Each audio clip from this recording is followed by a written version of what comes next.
Welcome to This Trend, sponsored by Hint Water. I'm Rebecca Granet. Well, in true Bachelor tradition, this may be the most dramatic interview ever. You know her from Ben Higgins' season of The Bachelor, and she has her own podcast right now. It's called Mouthing Off with Olivia Caridi. You can catch it on play.it Tuesdays. So, of course, Olivia is here to talk to us about it. I love it. I'm so happy to have you here. This is going to be a lot of fun. I'll spill the tea. We you want. Yes, girl. We are ready. I'm honest. I want to talk to you before we get into Bachelor, Bachelorette, Bachelor in Paradise. I mean, just so much to talk about. Yeah. I want to talk about your podcast first. Sure. So you have some incredible stars on your show. Yeah. I just shamelessly reach out to people, and I get a lot of no's, but I get a lot of yeses. And my mom actually works for Delta, and so I fly free. And so it's great for me to be able to say, hey, I really want you. I'll fly out to LA to see you. So it's really cool, and it's a great opportunity for me to, book the people that my listeners want to hear really bad. And they always reach out saying, I want you to get this person and this person. And it's all about shamelessly reaching out to people. Just traveling the country, reaching out. I do. What about coming? So, and you've had Vanderpump Rules people on, you had Southern Charm, you have the Bachelorette, Bachelor people on. Coming up, do you have any people that you know are going to be coming on the show, or is it booking once a week, or how does that work? So I thought I was going to do Bachelor in Paradise, actually. So I put a bunch of shows in the can thinking that I'd be gone for a while. So I've been trying to slow down a little bit because I want the shows to be, timely and relevant. But I'm really excited. I'm recording with The Situation from Jersey Shore in a couple weeks. Obsessed with Jersey Shore. A couple of my friends are from that show, so I'm going to bring them on. I want to try to get people from all shows and not just, I don't want it to be a Bachelor-centric show. So people are loving the Bravo shows. I'm hearing that Vanderpump Rules is crazy this season as they're filming right now. So I'm reaching out to all of them, saying, come on again. There's a lot of people that haven't been on. And then Caitlin Bristow, I'm actually recording with pretty soon, and I'm so excited for that. Oh my gosh, I'm excited for that. That's going to be a fun one to listen to. She's like me. She's super open and chatty about the show and kind of what goes into making the show. So I'm excited to just kind of gossip about, production a little bit and things like that. She's so cool. Yeah, no, she's so personable too, and so are you. Let's get into it. Okay. First, I want to talk about Bachelor in Paradise. So you just spoke about it a little bit. You were offered to be on this season? Is that? I was, Okay. I was offered last season to go on, and I said no just because I wasn't in the right headspace. It was right after The Bachelor aired, and I was getting so much hate, and I just was like, I can't do this. And then it came back around this year. I actually went to LA for testing. Oh, wow. And it's funny because I had this weird intuition telling me that this isn't the time. Like of course I didn't know that a huge crisis would kind of explode, but something was telling me that I shouldn't do it. And so at the last minute I just said, sorry again, but no. And then they go off to Mexico, and then all of a sudden I see they're back. And I'm like, what the heck just happened? Yeah. And so then that whole story came out with Corinne and DeMario, and everyone was texting me just like, aren't you glad that that kind of came, and that feeling of just, I should not do this because I did not want to be physically a part of that at all. Well, as you're watching this unfold, as somebody who's on the inside, who knows everybody who's going to Mexico, what are your impressions of how things have unfolded? Well, I talked to almost everyone who was there at the time, and so I did feel like I had a little bit more of an inside scoop than most people. But to me, it seemed like, Corinne made some decisions that she thought wouldn't look great on the show, and so I think she panicked. And, this whole thing, I'm not sure exactly what happened as far as this producer filing a complaint and all of that stuff, but, I mean, I think people made decisions that they regretted, and they thought, oh my gosh, this is going to look really bad. Panic mode set in, and then this all happened. And the complaint, I feel like the producer probably regretted the complaint because they didn't likely think that it would turn into this huge ordeal. But a lot of people that I talked to who were there said, we were talking to Corinne the entire time. She was fine. and then the next morning is when it got weird. So when you say that they were there, were they actually there during the alleged incident, or were they there during the daytime surrounding the incident? Well, they were saying that the whole story didn't add up because, you know, her lawyers were saying this happened at night, but all of this apparently happened during the day. Okay. They had just gotten there, and they were all drinking, and, you know, they were saying that she had kind of forced herself on a couple guys, not just DeMario in question, and that they had kind of walked past the pool in question where they had done some things sexually, and that she was saying, "Hey guys," and they were, "Hey," and, you know, as someone, we're all friends in this franchise. It's kind of messed up, but we're all friends, and so we would never, at least I can speak for myself and for the people that I care about, I would never walk past a situation that I thought was dangerous and not say something. And so for my friends, I totally understand how if their friend is saying, "Hey, what's up?" there's probably not an issue. So there was a lot that went into it, and so they say it was daytime, yeah, and that they were around when the alleged incident was happening. It didn't seem to be something they needed to intervene with. Yeah, and I've been asked that question, and I do feel sad that Paradise now kind of has this reputation where, like, everyone is just drunk and hooking up. Like, that's not true at all. I've never done it, but at least for The Bachelor, like, it's a very classy process. We're not just making out and getting wasted. So, you know, when people say, "Would you ever intervene?" Like, of course I would, but I feel like this was such a weird situation because there's never been a need to step in. Yeah. It just doesn't get there. It doesn't get to that point. It never gets to that point. Well, you've met and spoken with Corinne a few times. Yeah.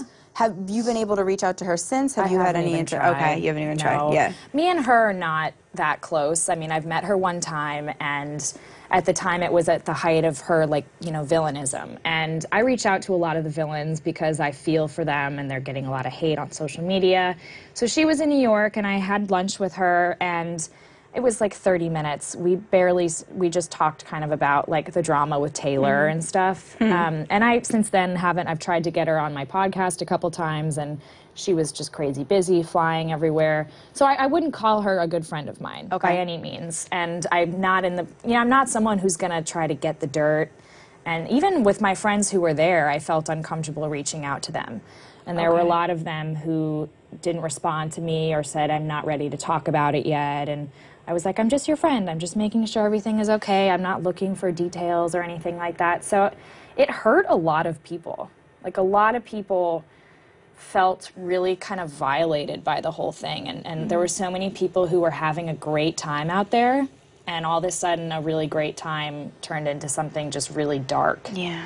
Well, speaking about the rest of the cast, have any of them who are your friends told you who they might be excited to be seeing in Paradise? My friend, one of my friends, Jasmine, kind of filled me in on like who the couples were. And obviously there wasn't much time. They only filmed for like 2 days, but some relationships kind of had formed. I mean, relationships, that's a silly word, but connections. Yeah, connections had formed. And come on, Olivia, I watch the show. I know all the jargon. I know, like there's all these buzzwords that I always use, and I think, God, those are so annoying. But were all of them there for the right reasons, though? I mean, the right reasons. It was apparently very dramatic, and no, she said it was the beginnings of feelings, but it was literally only 2 days. So I'm sitting here thinking, are they going to scrap it all, or are they going to start from where they left off? I'm not sure what they're going to do in that regard. I don't even think the people that are going there know what they're going to do. But there were connections. Are you able to say who any of them? Maybe I don't maybe want to say them because they might change. They might change. Yeah, and I don't, but like the main people that you'd think, like I always thought Raven for sure was going to get snatched up, and she apparently had feelings, and Amanda was there. I haven't heard if Amanda actually felt any. I don't know, but no one had been like sent home yet or anything. There wasn't even a rose ceremony, so it's hard to say like who's solidified as a relationship yet, but no feelings. Last thing on this. There's been reports out there that DeMario turned down going back. Have you heard whether or not Corinne was asked back, or if DeMario was coming back, or if Corinne's going to come back, or what? Yeah, what I that's all had about. heard DeMario was offered, and that he said he didn't want to come back. Okay. And that I heard Corinne was not offered. Okay. And I'm not surprised. Yeah. By that. Let's move on to our current season of The Bachelorette. Oh, Rachel. I love her. Rachel. Yeah. First off, quickly, overall impressions of her season so far and who you think is a standout. Okay. Well, Rachel's my favorite Bachelorette of all time. She's fabulous. She's amazing. Yeah. And I love the edit they're giving her too. Like, I hate to say the edit because everyone thinks it's so real, but they are letting her show her true self. She's so sassy and like, just I love her, and they're giving her that, which is so cool. And we haven't seen since Caitlyn, really, someone who's just like humorous and, you know, boss lady. Like, I love it. She's got an infectious personality. She's the best. Unquestionably. Like, one of the nicest people I've ever met. And then, as far as who stands, well, she can't take Peter because I want Peter. So, Peter. He'll go far, but he'll find his way to me. All right, well, okay. Well, that, right, isn't that the thing with Bachelor Nation? Like it's that you guys all kind of eventually find each other. We're all looking, every season we're watching, we're looking for who we want to date on Paradise. Do you guys are you able to, do you have mixers and things within the community? There's not like, every city has a Bachelor family, which is kind of weird, but like New York, we have our own family, LA has their own family, and there are a couple events where we're all together, and then of course the DM is very active. Very active. Okay, gotcha. Around, not for me, unfortunately, ever, but I hear it for other people. I'm just kind of out of the loop, and I really don't ever want to date someone from this franchise, and so, you know, it's not really a thing. But around Paradise, it's very active. Very active, I would imagine. Yeah. Well, you famously had your 2-on-1, shall we say, disaster date. It was a disaster in every way. On Ben's season. I will quote the show, 2 men, 1 rose, one stays, one goes. Yeah. Okay, it's Lee, it's Kenny, it's coming up this week. They're totally setting it up, yeah. What do you, I mean, as somebody who's been there, done that, gone through it, what do you think going into this week?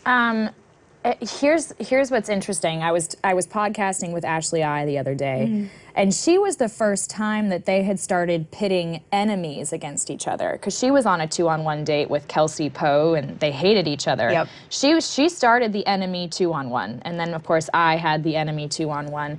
They're always pairing together people that hate each other now, and I guess it makes sense. And let's see, with her season, both of them went home. My season, I was the only one that went home. I have a feeling that in this situation, both of them are going to go home again. You think that she's going to can them both? I don't know. I just feel like, obviously, it's time for Lee to go. Yeah. He's just a nightmare. And then Kenny, I feel like I actually was Team Kenny at the beginning of this. I thought they had a great connection, but I just don't really see it anymore. And I think she just doesn't want the drama at all. So she might just get rid of them both.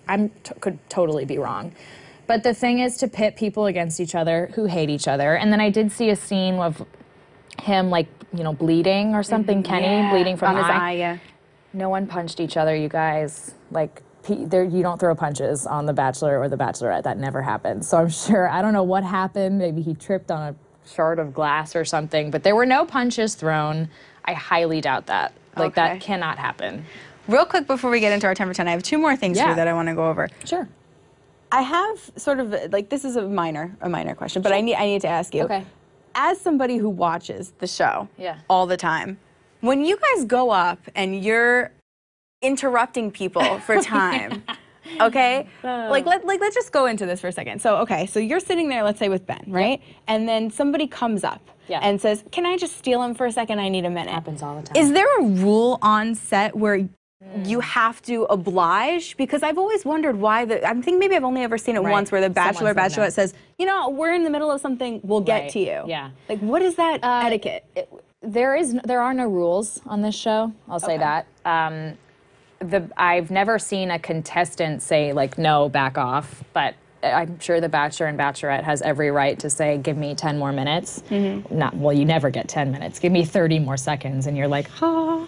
But it's awkward. It's very uncomfortable. It happened to me a couple times where you're in the throes of like a really great conversation and then you see someone around the corner like, hello. It's very strange. And there's no right way to do it, but there are no rules. Like, if I wanted to go grab him for a second or third time, I'd probably have to say to the producer, hey, I'm going to hop in there. And of course, they're sitting here like, yes, do it, because it's going to start drama.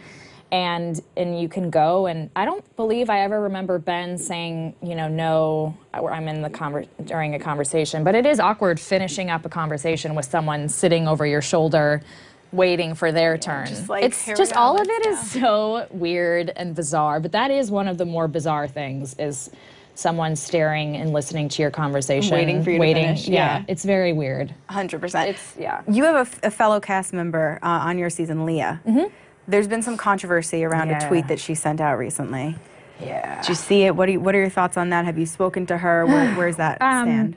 I live tweet every episode, so I'm so focused on my own tweets that I don't see anything else. And so I had finished up my tweets, and all of a sudden, I'm seeing like all of this flurry of tweets towards Leah, and I'm sitting here like, what is this? So I look at it, and like I gotta say, like Rachel's she's the best. I mean, her response was amazing. That hashtag, that was like, I have time today. I have time today. She did it to a couple I love her. She's the best. We had been tweeting ourselves, so I'm surprised I didn't see it. But Leah is someone who I feel like she says what's on her mind, and I appreciate that. But I always, you know, I'm someone that's like that too. But I also have, you know, in the 40 seconds it takes to write a tweet, I consider myself as someone who would say, this probably isn't the right thing to tweet.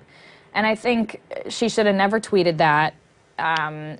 When Rachel picks it up, obviously it's going to go viral.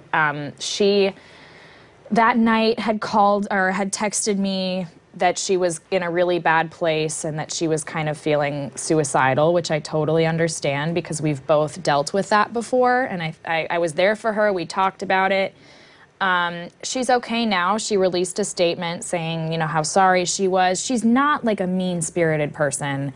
She just said something she shouldn't. Like, that's something you don't write on Twitter to 14,000 of your own followers, yet let alone 500,000 of Rachel's followers. Like, you just don't write stuff like that. And I think she's learning as she goes in life that, you know, sometimes the mouth just close it, don't, or the fingers, don't tweet just it. Keep it in, So yeah, I think she's going through a hard time. The show was really hard for her, and I think that she is someone who has she's very bitter with the way things went for her, and she's having a really hard time moving on. Wow, okay. And I'm there for her because I had a hard time and I found a way to move on, and I really want her to find a way. I wish she deleted her Twitter and then brought it back. I feel like she should just get rid of it for a while. And just rid your life of all of this. The world is much better if you can just kind of stay away for a while like I did. I deleted social media, got rid of it, and felt so much better. So yeah, I mean, that was a really dumb thing to tweet. So she can look to you as some I try. I mean, we live around the corner from each other. She moved to New York. She's going through a hard time, and I'm there for her. But as far as a tweet like that, like I can't condone stuff like that. Yeah, of course. Yeah, it's just not right. Okay, 10 for 10 challenge. 10 questions, 10 seconds for each, okay? Okay. Real quick, here we go. Let's talk about the hotties for a second here. Okay. If you were cast as a Bachelorette, who from the guys who've already been on any of the previous seasons would you want? Give me 3 if you can. Ben Z, Dean, and Peter. Wonderful. Biggest surprise while you were on the show? How little we slept. Okay. Best pickup line either that has been used on you or that you are just itching to use? Well, any pickup line that involves the size of my mouth in relation to their hand, that's always a good one. Yeah. Very PG here. Yeah. That's always fun. Okay. So, something you wish they had shown about you on the show? That my parents were married on Good Morning America, and that I really wanted to get married on television like my parents did. Oh my gosh, how cool is that? Yeah. What a fun story. I'm surprised they didn't show that because it's ABC and stuff. That was more than 10 seconds, I'm sorry. Yeah, no, you're good, you're good. Okay, the best celebrity that you've gotten to meet from Bachelor fame, so one maybe that you were just fangirling out about. I've never met her, but she said my name on Jimmy Kimmel, Jennifer Aniston. Ah.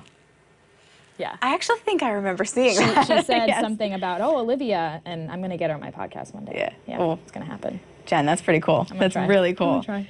Your biggest pet peeve? When people have like water bottles like this and they're cracking them and it's really loud. Oh, when you I smash hate them. that. Yeah, for sure. It's crazy. Yeah. Okay, here's the thing. This is a big one. Something we should know about Chris Harrison that the average viewer wouldn't pick up by watching the show. That he's just not a part of the show at all. Like he's barely there. Okay, so he just shows up when... Like, I'm sure he gets a text message like, yo, it's rose ceremony time. And then he comes from wherever he is and says, what's up? Like, he doesn't know my name at all. Oh, wow, Yeah, okay. He's not really a part of it. Okay, a celebrity crush. Mark Wahlberg. Oh, that's a good one. Okay, very cool. Goofy, funny. Okay, if you were asked to go on Bachelor in Paradise in the future, yes or no? Yes. Okay. Olivia, this is your final question of the night. Take your time, Okay. but only 10 seconds. So much time. Your pick to win Rachel's season, and by that I mean to win her heart. Put your money down. I hate to say I don't really love anyone yet. Yeah, I see what you're saying. She has time to develop the connection still, but if you had a front runner. I hate to say Brian. Brian? No, why do you hate that? That's great. I think he's kind of slimy Yeah, a little I'm a bit, little and I don't nervous like his about kissing Brian. style at all. He's like a face eater, but he does focus on her a lot, and they seem to have this like weird chemistry together. Oh my gosh, so. she is feeling Brian. That's all I have to say. I hate like the moments that we're seeing of him. Not many. They're like hiding him for a reason. I feel like they're it. Yeah, he's my final three for sure. He's in there. And then I think Peter's taking it. Peter, but it's not there because he's mine. Oh, true. I'm sorry. I didn't mean to do that. Step I off, apologize. okay? All right, we'll get him for you. I promise. Olivia, you're so much fun. How great was all this conversation? I'm so excited to talk to you about everything. Yeah. Olivia's podcast, you'll hear all these great celebrities that she has. Play.it on Tuesdays. Tuesday Thank morning. you, Olivia. Yep. Thank you. So great to have you here. Yay.